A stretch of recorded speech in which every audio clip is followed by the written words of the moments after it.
Je souhaite, la bienvenue, à Madame Faux particulièrement et à tous nos connectés sur ce webinaire, de proche orientation dans le cadre de la quinzaine de l'emploi public.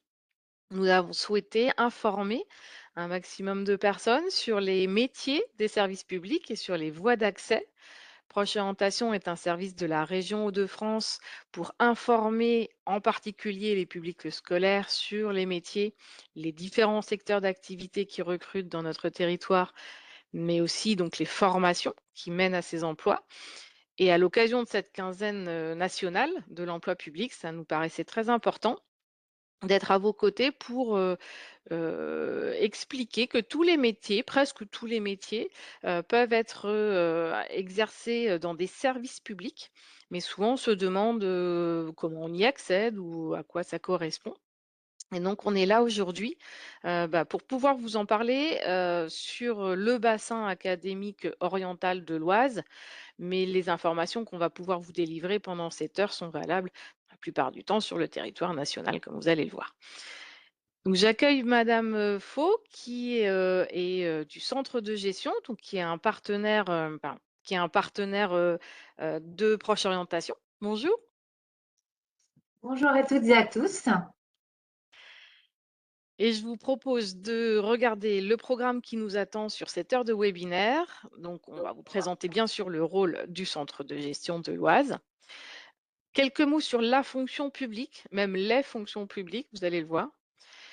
Un focus sur l'emploi territorial grâce du coup, aux informations du centre de gestion, l'accès justement à ces emplois.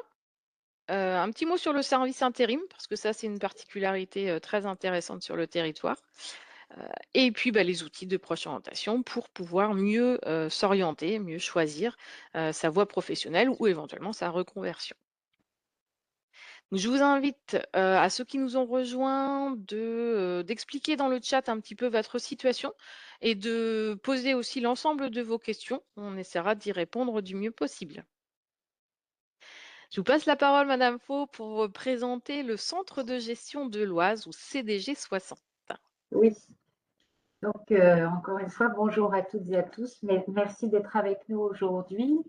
Centre de gestion de la fonction publique territoriale de l'Oise, vous avez donc un CDG par département.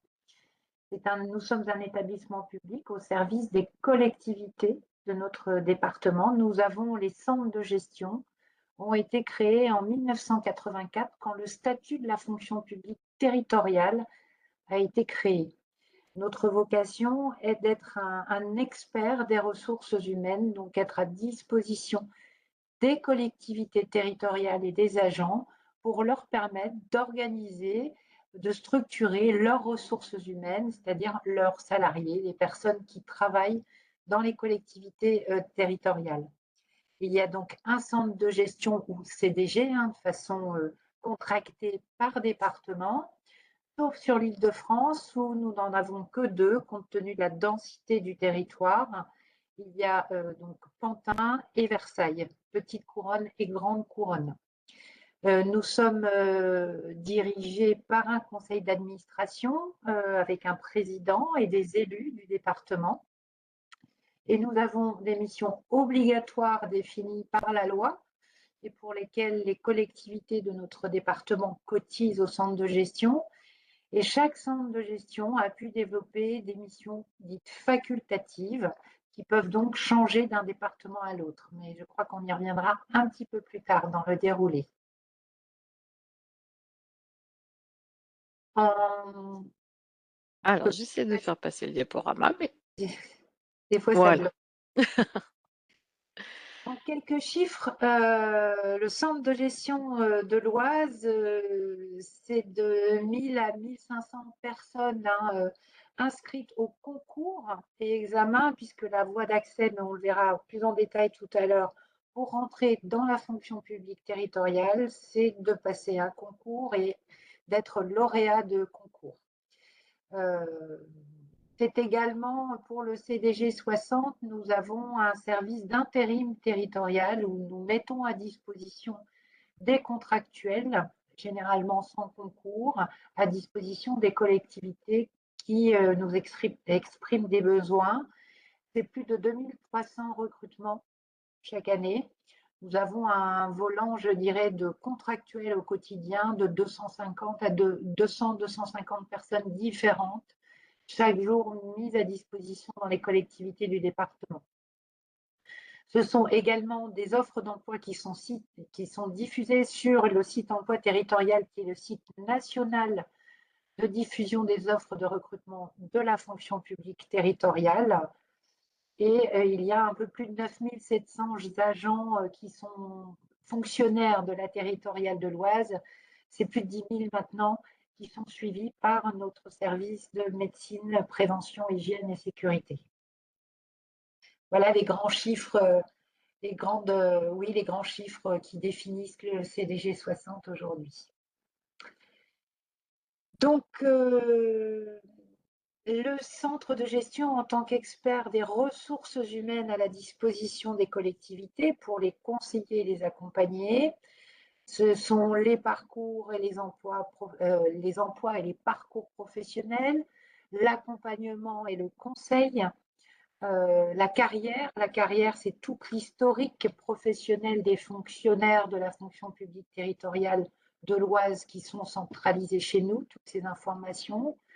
Les payes également, un service de paye, les instances qui sont différents comités qui permettent à des élus, à des experts et à des représentants syndicaux de se rencontrer ici au centre de gestion pour discuter de problématiques RH dans les collectivités ou des problématiques qui peuvent être liées à certains agents.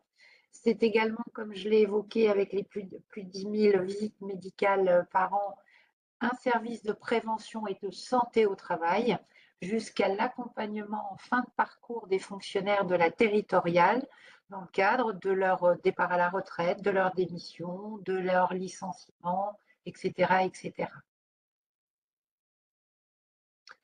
Donc, l'emploi, parcours professionnel, nous organisons les concours et examens professionnels pour permettre aux collectivités de recruter des personnes qui sont lauréates de concours. Une fois qu'elles sont lauréates de ce concours, elles sont inscrites sur une liste d'aptitudes, ce qui permet aux collectivités territoriales de contacter les bénéficiaires de leur concours. C'est également la gestion de ce qu'on appelle la bourse à l'emploi, qui permet de répondre aux obligations de publicité des collectivités territoriales. Comme je l'évoquais tout à l'heure, ce sont des lois et des décrets qui nous régissent. Et la loi impose que toutes les collectivités de la fonction publique territoriale déposent sur le site emploi territorial leurs offres d'emploi et leurs opérations de recrutement. Ce qui permet à tout un chacun, fonctionnaire ou non, d'ailleurs, on le verra un peu plus tard, d'aller consulter ces offres, de créer son espace et surtout de postuler. C'est du conseil en mobilité pour l'accompagnement des agents dans leurs souhaits de mobilité, pour muter vers une autre collectivité, voire même changer de département, puisqu'une fois qu'on est fonctionnaire, on peut travailler sur l'ensemble du territoire et des territoires français. C'est de l'accompagnement au replacement pour des personnes qui sont devenues inaptes, soit suite à une maladie ou à un accident, ou à l'usure aussi de certains métiers qui sont plus pénibles. Et c'est l'accompagnement des fonctionnaires qui sont momentanément privés d'emploi, les FMPE, mais je ne vais pas rentrer dans le détail, ça c'est très spécifique. Et donc, nous avons également dans la partie emploi, parcours professionnel, de l'aide au recrutement. Donc, c'est l'accompagnement et le soutien des collectivités dans le recrutement de leurs futurs collaborateurs. C'est de l'intérim territorial, donc un service qui fonctionne comme une agence de travail temporaire dans le privé. Nous mettons à disposition des intérimaires qu'on appelle contractuels en fait dans la fonction publique territoriale à disposition des communes qui en ont besoin. Ce sont aussi des actions de bilan de compétences ou de bilan de professionnels suite à des demandes d'agents. C'est également un observatoire de l'emploi territorial, ce qui nous permet de voir quels sont les métiers en tension dans le département, quels sont les métiers où les collectivités ont le plus de mal à recruter, et donc de prévoir aussi, de faire des projections à travers la GPEC des futurs besoins de recrutement dans la fonction publique territoriale.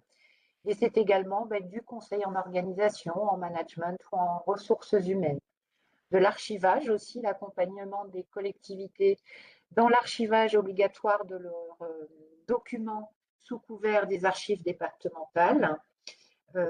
Et aussi, bon, ça c'est plus anecdotique, la mise à disposition de fichiers cadastraux.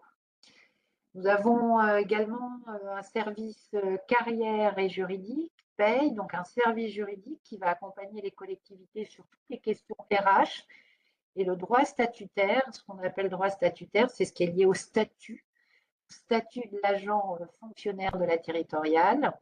Donc, la gestion de toute leur carrière, de tout ce qui va leur arriver pendant leur parcours professionnel. Centralisons l'intégralité de ces éléments. Nous avons en interne un référent déontologue et laïcité. Nous organisons aussi les secrétariats des instances. Donc, c'est ce que j'expliquais tout à l'heure. Ce sont des réunions qui permettent aux élus et représentants syndicaux de se rencontrer et de discuter sur certaines problématiques ou certains projets des collectivités. Un service également de précontentieux avec le service juridique ou de réalisation de paye pour des collectivités affiliées à cette prestation. Aujourd'hui, mes collègues gestionnaires paye vont gérer presque une centaine de collectivités, donc un peu plus de 3000 payes tous les mois.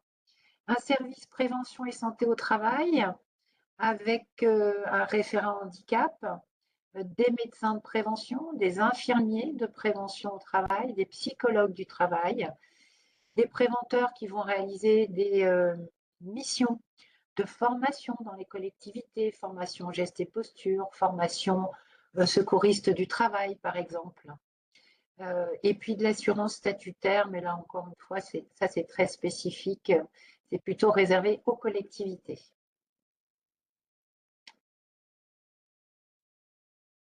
Et ensuite, nous arrivons à la fin de parcours.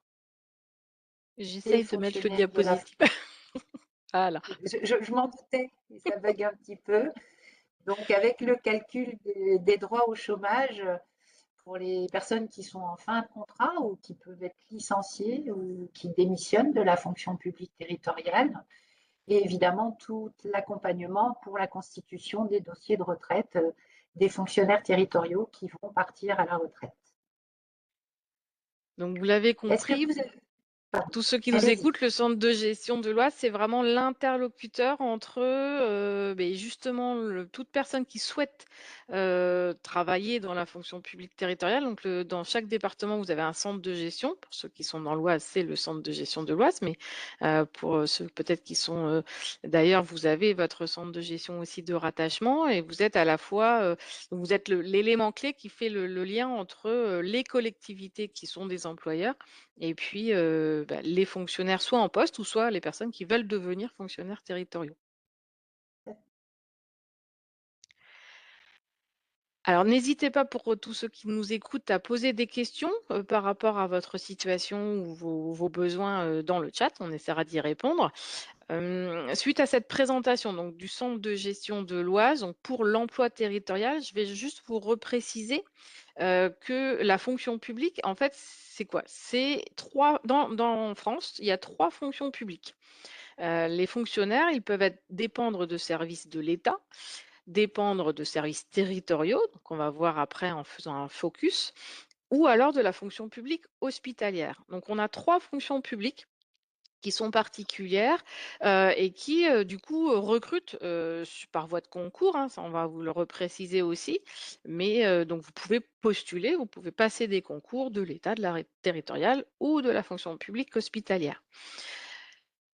Bien sûr, donc il y a de nombreuses missions, c'est ça qui est important et on en a tout autour, en proximité en fait de chez vous. On a des services publics qui accompagnent la population euh, au quotidien et tout au long de leur vie. Donc nous, en tant que citoyens, hein, on a aussi besoin de ces services publics.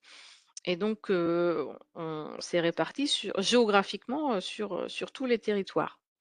Alors, par exemple, la fonction publique d'État, c'est pas que à Paris, c'est pas parce que, le gouvernement est à Paris, que les services ministériels, en fait, sont répartis, sur, tout le territoire, notamment dans les grandes villes, hein, dans les préfectures, mais pas que. Le plus gros ministère, recruteur à l'État, c'est l'Éducation nationale. Donc vous avez des enseignants, bah, là, qui sont en proximité, hein, qui sont dans les écoles maternelles, primaires, dans les collèges, dans les lycées, dans l'enseignement supérieur. Mais on a tous les autres ministères que vous avez peut-être entendus, hein, l'armée, l'agriculture, toutes les politiques publiques sont mises en œuvre par des agents de la fonction publique d'État sur les territoires. Et donc, ce sont des ministères qui recrutent sur un certain nombre de missions. La seconde fonction publique, c'est la fonction publique hospitalière. Donc, bien sûr, on pense aux hôpitaux, mais pas que. Dépendent de cette fonction publique aussi tous les établissements en lien avec le soin et le caractère social. Donc, ça peut être des établissements qui accueillent des personnes âgées, des personnes en situation de handicap, mais aussi parfois des enfants. Et donc, pour faire fonctionner ces établissements de soins, on a bien sûr des professions médicales qui n'attendent que vous, hein, qui n'attendent que des bonnes vocations. Mais on a aussi tout un nombre d'emplois sur des fonctions support, parce que pour faire fonctionner un établissement de santé, il faut de l'informatique, il faut de la comptabilité, parfois de la communication, il faut de la restauration, il faut peut-être des agents techniques, des agents d'entretien des espaces verts. Donc, ils sont employés, vous pouvez être paysagiste, vous pouvez être cuisinier et travailler dans la fonction publique hospitalière. Et donc, la troisième fonction publique dont on va vous parler un peu plus longuement aujourd'hui, c'est la fonction publique territoriale, qui représente aussi différentes échelles des collectivités territoriales. On va vous en reparler, hein, les communes, les départements, la région, les agglomérations, les EPCI, ce qu'on appelle les établissements collectivités, hein, recrutent sur de nombreux emplois très différents et aussi sur différents niveaux d'études. Donc ça, c'est important pour les jeunes qui sont en formation. C'est-à-dire que quel que soit votre niveau d'études et votre secteur d'activité préféré, vous pouvez avoir un emploi qui correspond à ça dans la fonction publique territoriale. Donc voilà, ce sont en France près de 35 000 communes. On a 101 départements et des régions, donc des régions sur l'Hexagone, mais aussi en Outre-mer. Et on a des groupements de collectivités, donc c'est ce que je disais, les agglomérations par exemple. Donc une grosse ville et les communes aux alentours qui se mettent ensemble pour avoir un certain nombre de compétences, pour exercer un certain nombre de compétences et vous pouvez avoir du coup des offres d'emploi. Alors dans l'Oise, on a 679 communes, 21 intercommunalités, donc des groupements de communes qui ont décidé de se mettre ensemble pour exercer une compétence particulière. Bien sûr, le conseil départemental de l'Oise, le SDIS, donc le service départemental d'incendie et secours, donc ce qu'on appelle souvent les pompiers, qui sont des fonctionnaires pour les agents titulaires, et puis aussi un certain nombre d'établissements qui peuvent s'occuper aussi de compétences particulières, notamment le social. Donc, je vais repasser du coup effectivement la parole à Madame Faux pour présenter l'emploi territorial qui attend, qui recrute très régulièrement et puis qui attend peut-être des jeunes et puis des moins jeunes en reconversion. Oui, effectivement, dans la fonction publique territoriale, il y a plus de 250 métiers. Donc, vous pouvez les consulter sur le site qu'on voit s'afficher à l'écran, le CNFPT, puisque le CNFPT est le Centre national de formation de la fonction publique territoriale. Donc, on va retrouver tout un tas de métiers, que ce soit policier municipal, maître nageur, animateur en centre de loisirs, ATSEM pour accueillir les enfants à l'école, tous les métiers qu'on retrouve pour tout ce qui concerne le ramassage des ordures ménagères, par exemple, l'entretien des routes, l'entretien des bâtiments, des espaces verts, des médiathèques, des bibliothèques, dans des musées également. Les personnes qui travaillent dans les musées, pour les musées publics, sont souvent rattachées à la fonction publique territoriale. Donc, on voit qu'on a énormément de métiers, tous les métiers qu'on va trouver également dans une mairie.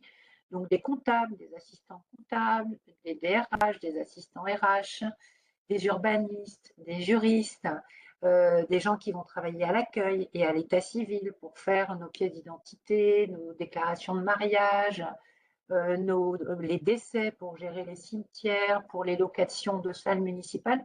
On a plus de 250 métiers. Donc, je vous invite, si ça vous intéresse vraiment, à aller les consulter sur ce site où vous aurez des fiches par métier très bien écrites, très bien détaillées, où vous retrouverez le niveau de diplôme demandé, les formations demandées et les missions qui sont exercées au quotidien. Et donc j'ai repris effectivement, donc les métiers que vous avez cités, Madame Faux, peuvent être exercés à différentes échelles et donc du coup Oui. chez différents employeurs territoriaux. Donc je vous ai mis par exemple au niveau de la commune, donc d'une ville, avec quelques logos du bassin oriental de l'Oise, du bassin académique de l'Est.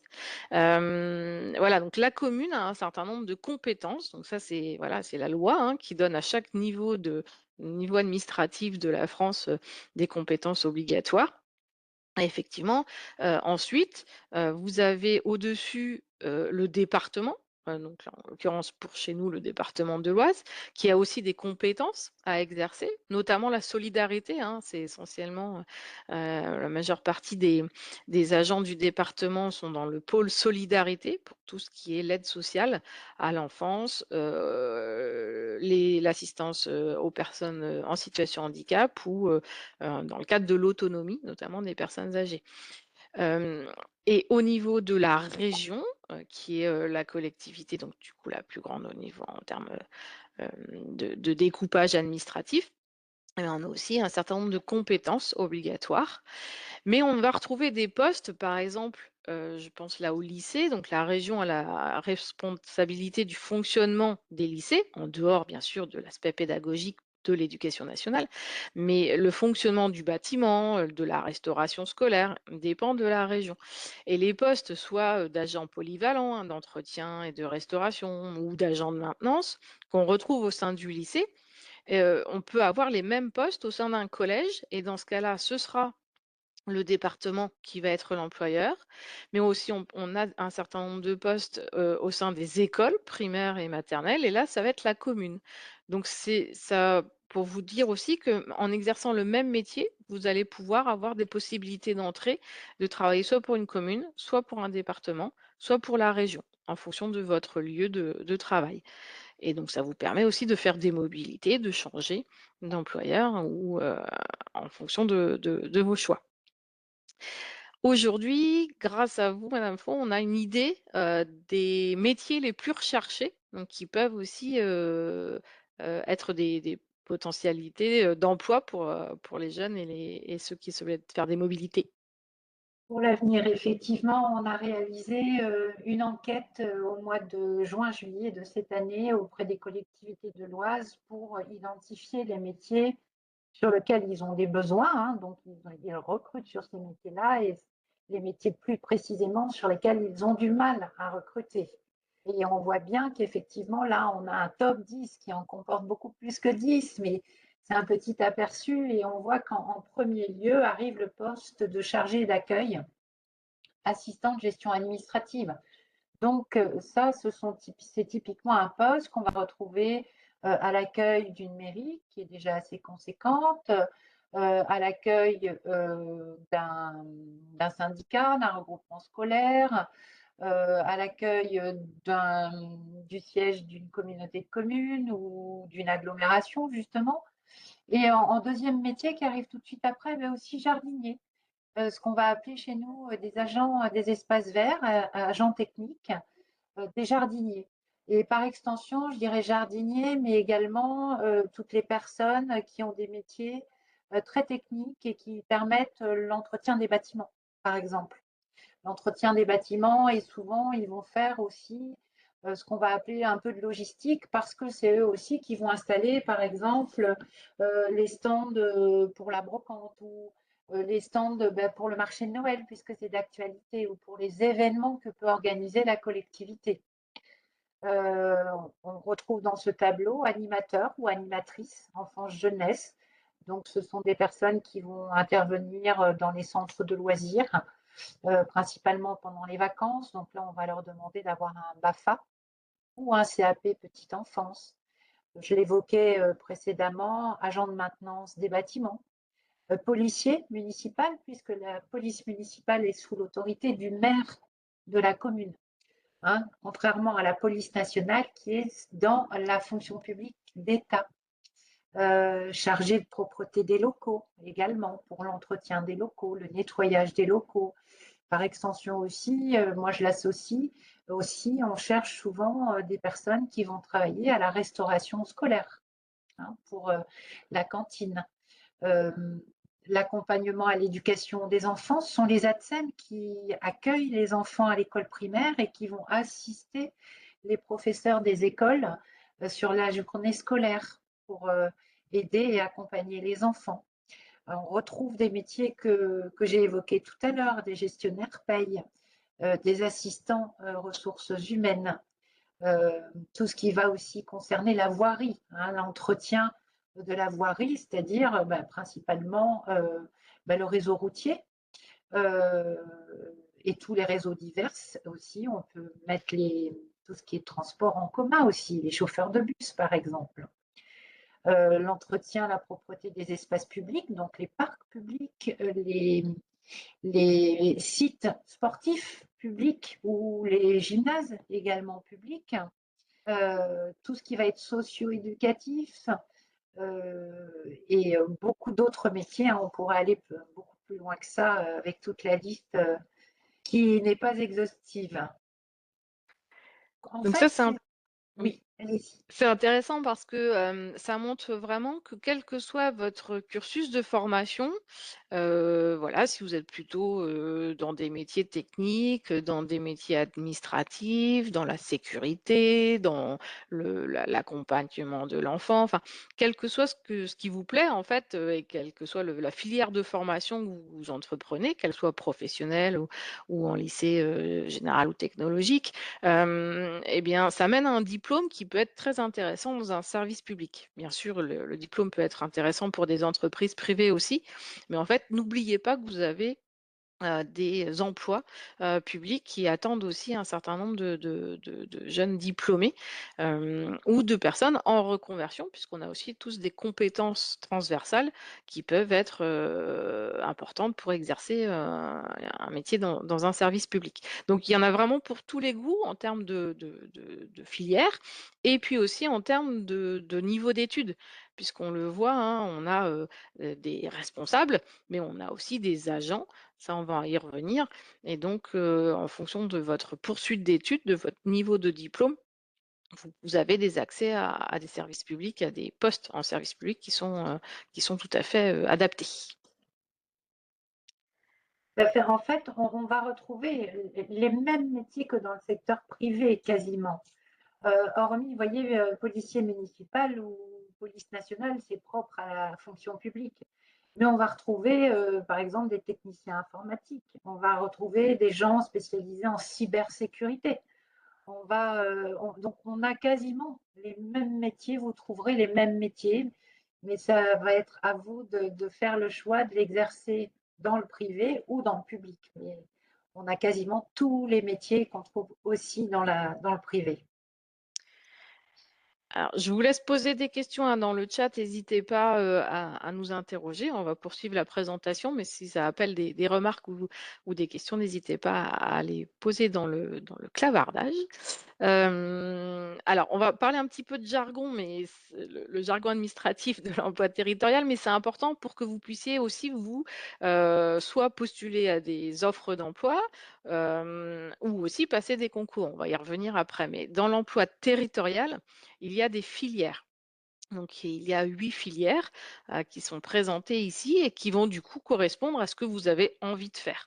Est-ce que vous voulez plutôt travailler, dans un service administratif, où on va retrouver notamment, l'informatique? Est-ce que vous voulez travailler plutôt dans le technique? Donc là, on va avoir la restauration, on va avoir l'entretien des routes, par exemple. Voilà, donc ça, c'est en fonction de ce que vous souhaitez faire. Ensuite, les catégories de postes, c'est plus en fonction de votre niveau de diplôme. Donc la catégorie C, ça va être des fonctions d'exécution. Donc au jour le jour, vous allez suivre votre fiche de poste et faire, voilà, être en charge d'une mission de service public auprès souvent de la population. Catégorie B, pardon, va être un niveau supérieur, donc souvent bac ou bac plus 2, avec de l'encadrement de petites équipes, donc avec déjà un niveau de responsabilité. Et puis la catégorie A, donc là, ce sont les cadres, donc les équipes de direction. Et quand on est dans un service public, que ce soit à l'échelle de la commune, du département ou d'une région, on est là pour mettre en œuvre une politique publique qui est décidée donc par les élus, hein. Donc, soit le conseil municipal, le conseil départemental ou le conseil régional. Et donc là, les catégories A sont en général en position de management d'équipe, mais aussi pour être force de proposition, pour pouvoir, mettre en œuvre une politique publique, savoir déterminer un budget, un calendrier, faire de la gestion de projet. Donc il y en a aussi, chaque catégorie va se retrouver dans chacune des 8 filières. Donc vous avez à la fois ce qui vous plaît, ce que vous avez envie de faire, et puis à quel niveau de responsabilité et de diplôme, vous pouvez, intervenir. Donc voilà, une autre manière de présenter, les choses. Et donc dans l'Oise, donc par rapport aux sources du centre de gestion, aujourd'hui, on a dans la territoriale une majorité de catégorie C, parce qu'on va retrouver aussi bah, tous les agents hein, notamment des collèges, des lycées qui font fonctionner aussi ces établissements scolaires. Euh, et on a donc du coup une proportion plus faible, mais quand même aussi indispensable, hein, de catégorie B et de catégorie A.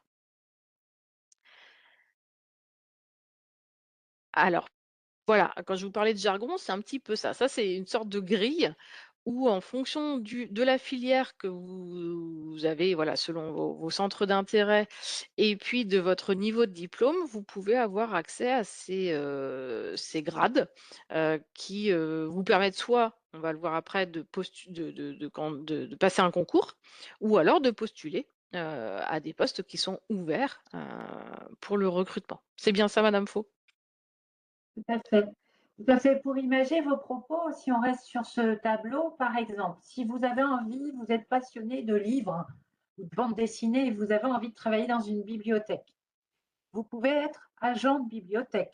Donc, vous pouvez être sur un poste d'agent de bibliothèque qui est donc la filière culturelle et vous allez travailler, par exemple, à l'accueil. Vous serez donc sur un poste de catégorie C, adjoint administratif. Et après, vous voulez évoluer. Vous allez passer le concours de B pour devenir peut-être responsable d'un secteur de la médiathèque ou de la bibliothèque. Et après, vous voulez encore aller plus loin et devenir directeur de la bibliothèque ou de la médiathèque. Et vous allez passer votre concours de catégorie A pour être directeur.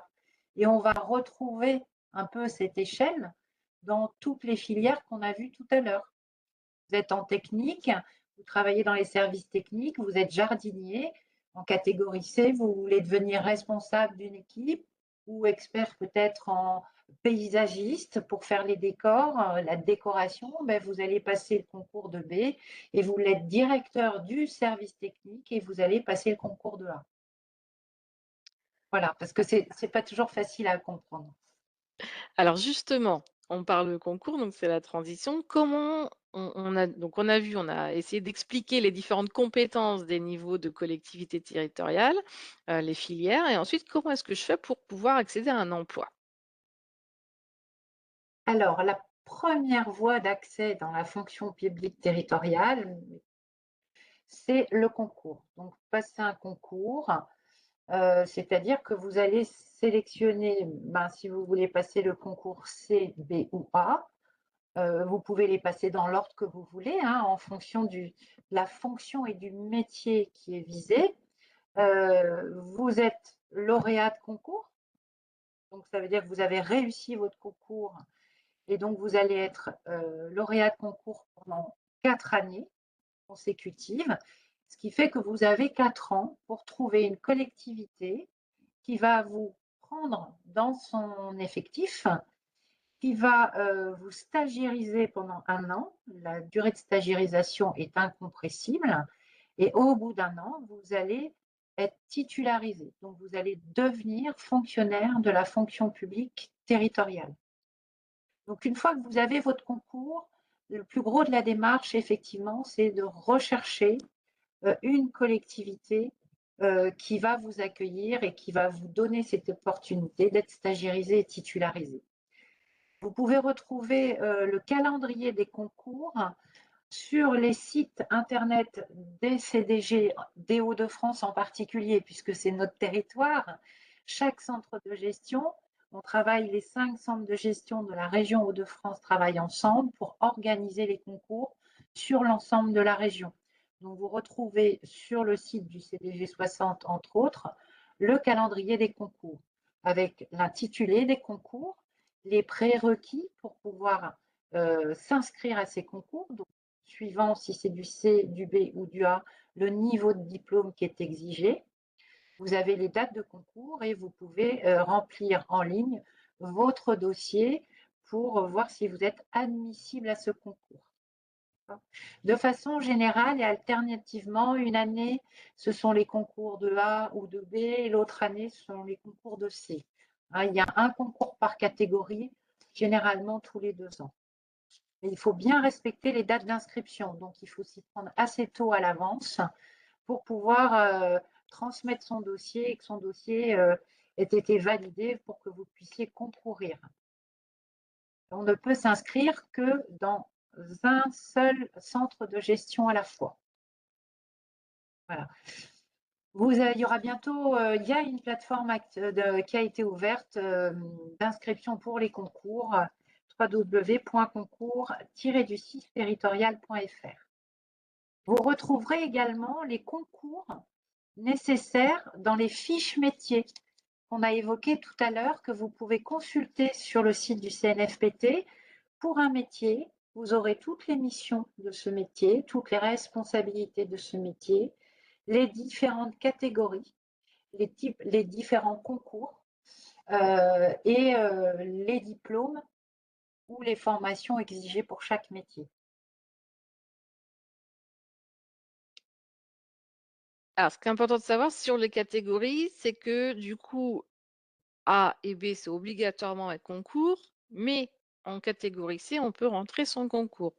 Oui, c'est la seule catégorie où la loi nous autorise à vous stagiairiser pendant 1 an et à vous titulariser au bout d'1 an, donc pour que vous deveniez fonctionnaire sans concours. C'est vraiment les premiers postes d'entrée. C'est ce qu'on appelle un recrutement direct sur les premiers grades d'accès, donc adjoint administratif ou adjoint technique ou adjoint d'animation. Tout ce qui va être adjoint dans les 8 filières qu'on a vues précédemment. Donc, vous serez de toute façon pendant 1 an en période dite probatoire ou stagiairisation avant d'être titularisé sans concours.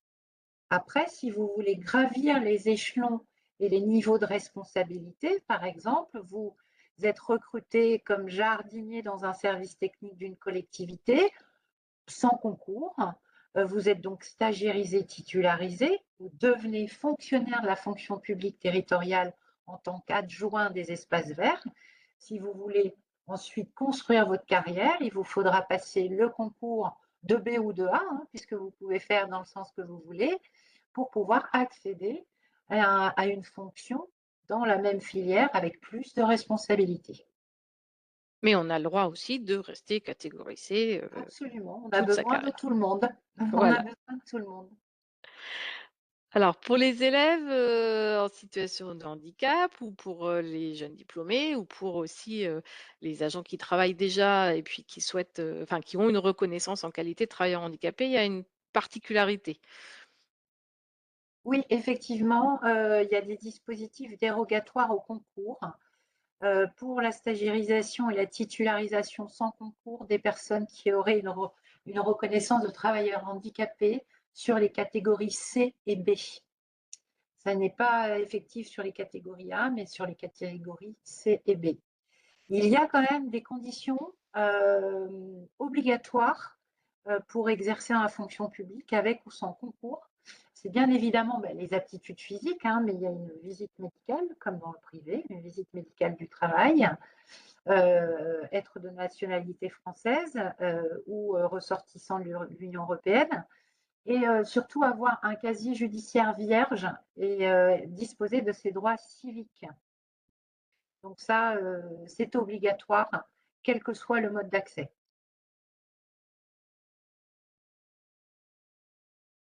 Donc, pour consulter les offres d'emploi, hein, à ce jour, il y a plus de 2500 offres hein, actuellement sur l'ensemble du territoire, des territoires français. Vous pouvez consulter l'ensemble de ces offres sur le site emploi-du-6 territorial.fr. Sur ce site, vous pouvez créer votre espace candidat, donc y déposer votre CV, ce qui permet aux collectivités qui recherchent de consulter, de prendre connaissance de votre CV et éventuellement de vous contacter si vous correspondez à leurs recherches. Ça vous permet, vous aussi, de postuler aux offres qui vous intéressent. Et je pense que de façon élargie, ça vous permet d'affiner votre projet.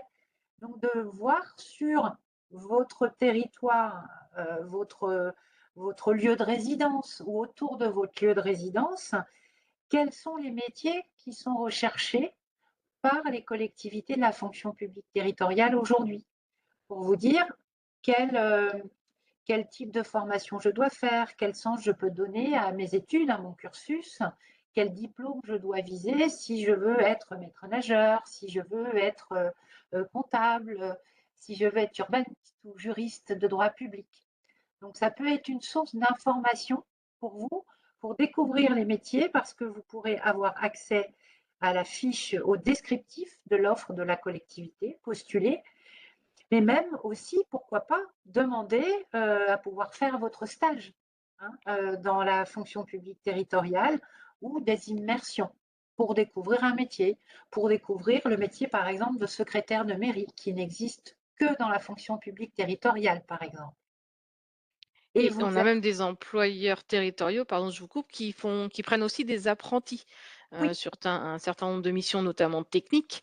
C'est intéressant d'avoir, des, jeunes en apprentissage, sur, la restauration, sur, l'entretien des espaces verts, sur de la maintenance, parce que ça permet du coup, pour le jeune d'avoir sa formation oui, d'avoir, son contrat d'apprentissage, mais aussi pour la collectivité, de préparer, des jeunes pour remplacer, potentiellement des personnes qui vont peut-être partir en retraite ou de toute façon pour pourvoir des emplois qui vont se libérer.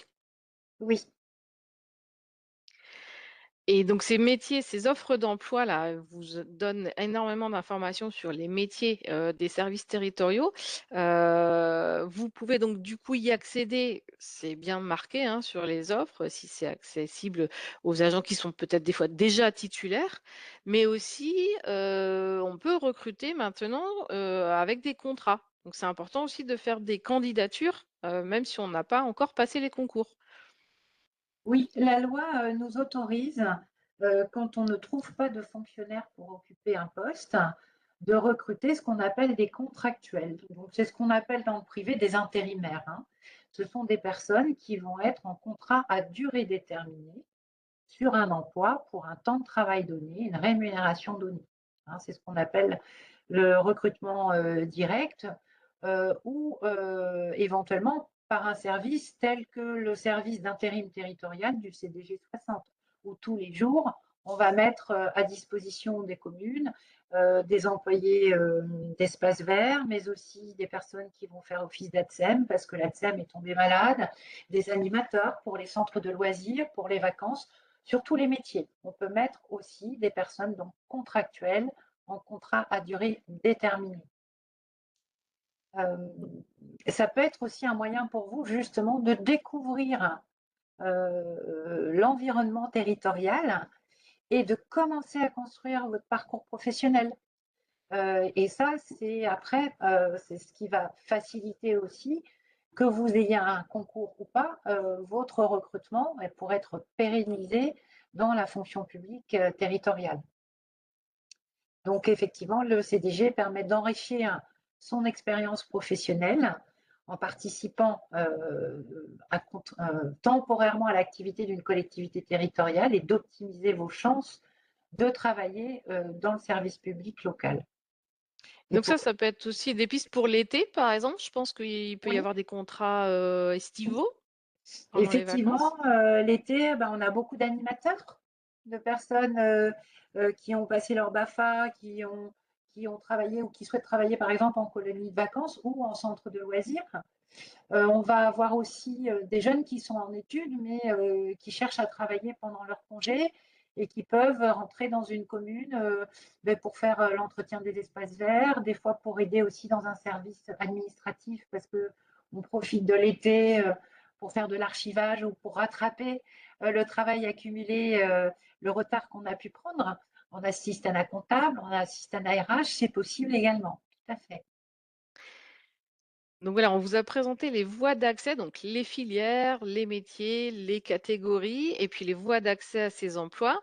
Alors ce qui est important aussi, une fois qu'on y est, d'accord, on a passé notre concours, ou on est titulaire de la fonction publique, territoriale là en l'occurrence. Ce qui est important aussi de vous dire, c'est que on dispose d'un certain nombre de droits.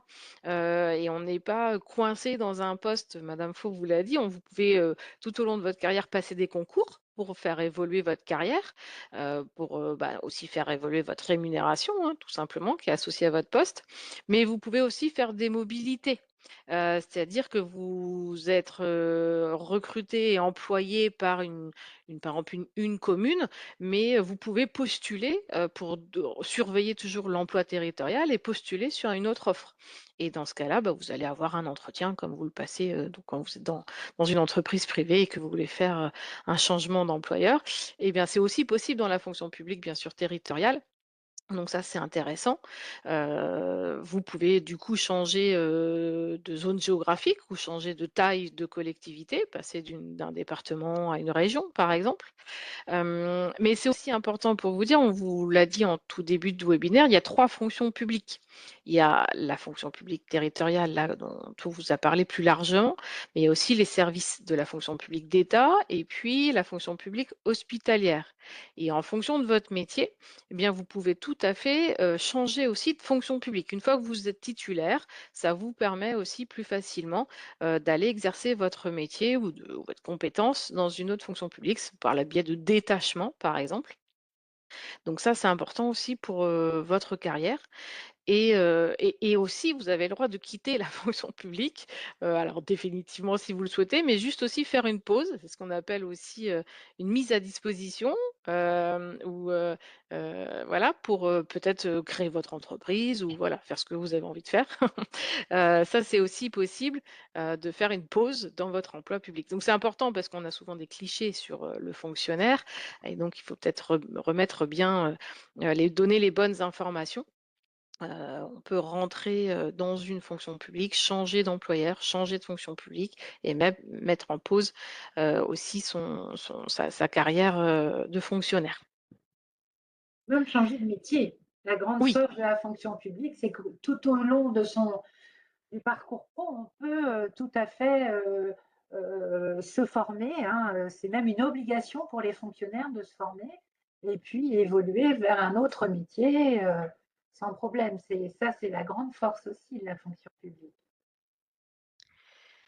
Alors n'hésitez pas à poser des questions, dans le chat parce qu'on va bientôt, se quitter et je voudrais pas que vous repartiez, sans toutes vos informations. Je vais vous présenter, quelques outils, de proche orientation pendant que vous nous posez des questions.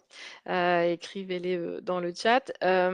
C'est sur le site, procheorientation.fr.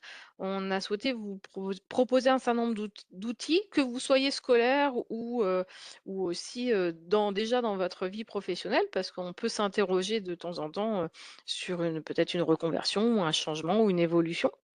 Donc, je vous propose quelques étapes intéressantes et puis les outils qui sont associés. L'important, c'est déjà de bien se connaître. On vous a parlé, hein, des filières. L'important, c'est de se dire qu'est-ce que j'ai envie de faire. On est tous différents, on a tous des envies différentes en fonction de, bah, voilà, de plein de choses. Et puis même tout au long de sa vie professionnelle, on peut avoir des nouvelles envies, comme disait Madame Faux, et changer de métier. Alors, comment est-ce que on peut traduire ce qu'on a envie de faire, ce qu'on aime faire avec, ce qu'on veut faire professionnellement, hein. Donc ça, c'est important, de mettre des mots sur ce qu'on a envie et puis de rassurer aussi en disant que effectivement ça s'apprend. Il y a des formations qui existent, formation initiale, mais aussi formation continue tout au long de sa vie. On a un certain nombre d'organismes de formation et aussi les employeurs, notamment publics, ont des plans de formation pour leurs agents. Donc on peut aussi, apprendre et monter en compétences.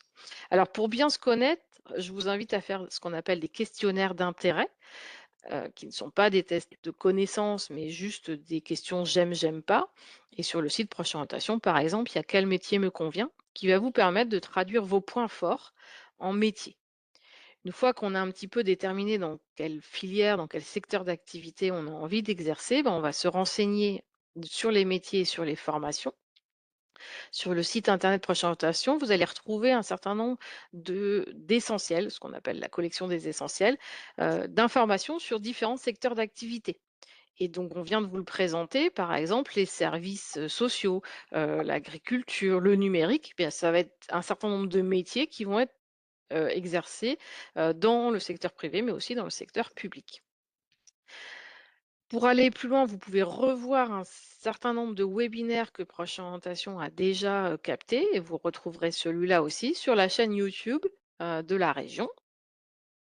Et puis on a les guides, soit post-troisième, soit post-bac, des organismes de formation justement qui proposent de vous former, soit en formation initiale, mais aussi en formation tout au long de la vie, je le disais.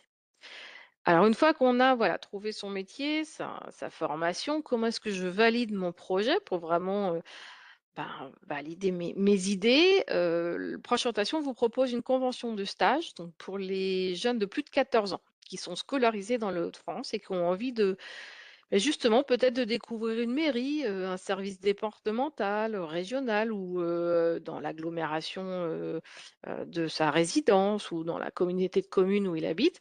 Bah, hésitez pas à aller voir, hein. Souvent les employeurs publics vous proposent en plus un petit tour des différents services, ce qui vous permettra d'en savoir un peu plus sur les compétences des services publics.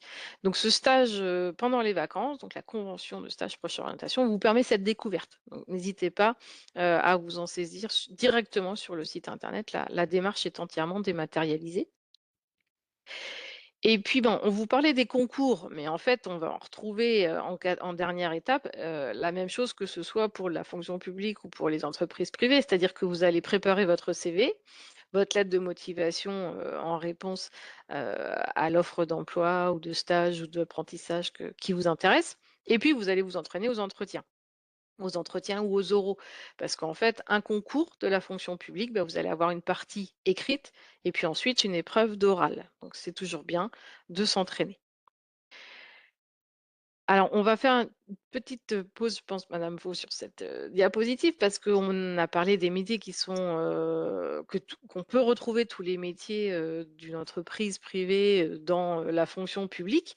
Mais on a aussi, les mêmes attentes, voire plus peut-être, en termes de compétences et surtout de compétences comportementales ou de savoir-être de valeur parce que, il n'y a pas de mieux ou de moins bien, hein, dans le secteur privé ou dans le secteur public.